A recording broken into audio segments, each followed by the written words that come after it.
You've just joined us. You're watching Newslink on DSTV channel 403. Now, ActionSA has welcomed the suspension of eThekwini Municipality's head of supply chain management, Andrew Petersen. Petersen is accused of failing to execute his duties diligently. His suspension comes at a time when ActionSA's legal team is preparing legal action against the eThekwini Metro for failing to urgently arrest the flow of effluent and waste into the river systems and oceans in the city.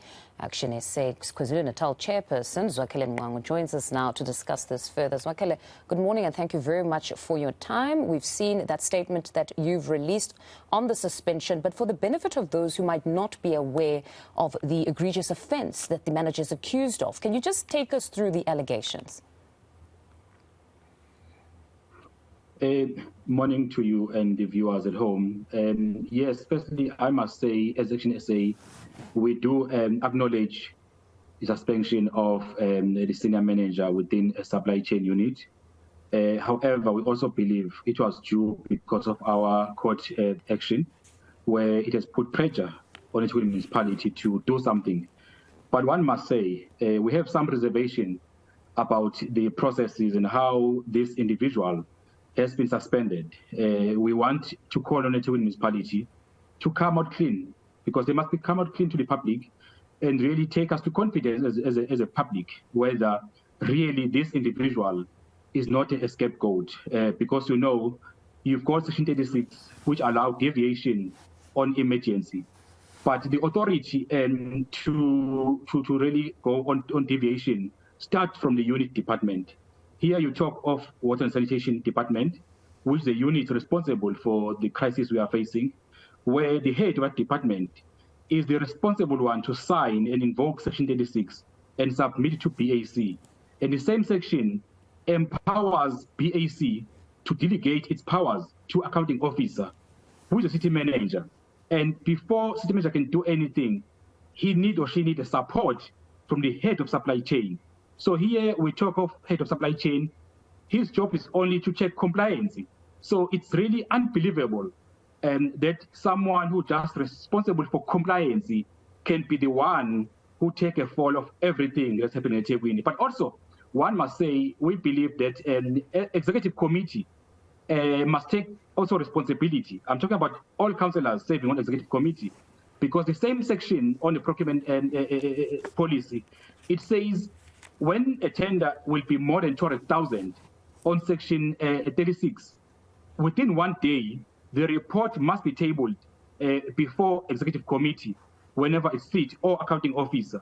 So meaning ESCO should have seen this report, ESCO should have made sure there's really something done on this crisis of sewer in eThekwini. But moreover, one must say that a chairperson must also be informed when a tender will be above 200,000 on emergency section. So meaning here, you have a deputy mayor who's a chairperson of infrastructure, should also account to what's happening here.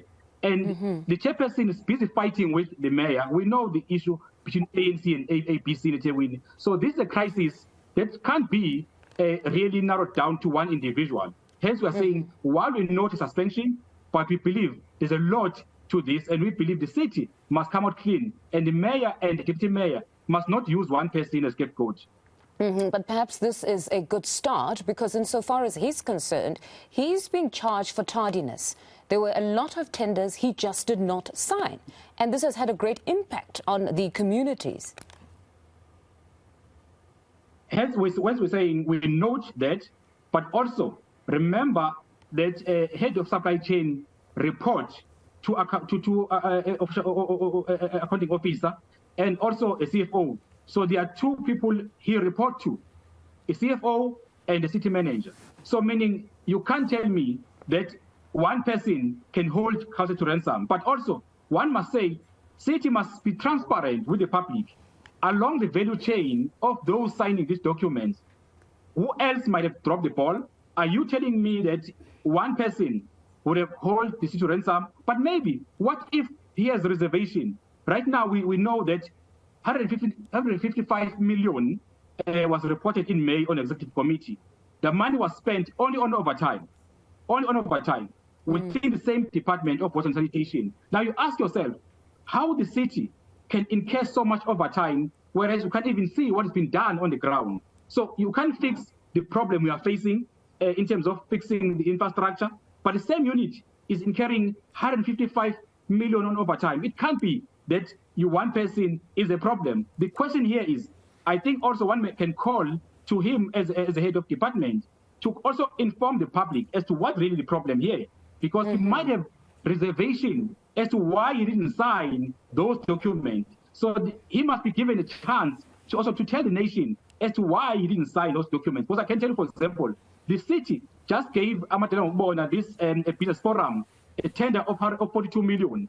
So now you ask yourself, how then officials are expected to run the city when politicians will tell them to sign these illegal documents? So again, this guy is a very senior person. He's been there. He was a deputy supply chain head for a while. He knows how supply chain works. But the question here is, was he not under pressure to sign something which is illegal? Maybe he's trying to protect himself. That is why we're saying city must come out clean in terms of allegation why he might have not signed. Hence, I'm saying even executive committee must account, because the act, the policy put back to executive committee, it says they must get a report within 1 day. Now, 7 months later, you can't tell me that the mayor and deputy mayor have not seen there's a problem with someone not signing. It can't be. It can't take ActionSA to go to court for them to realize that someone was not signing these documents. And the confusing element is what benefit would accrue to him. Apologies for interjecting. It would be confusing that what benefit would accrue to him if he delays to approve those tenders. So it's a very complex one, but hopefully the DC will reveal a lot so we can all get an understanding, because communities have suffered because of that inability or failure to approve tenders timeously. Mr. Mncwango, thank you very much, though, for your time. That's Zwakele from ActionSA.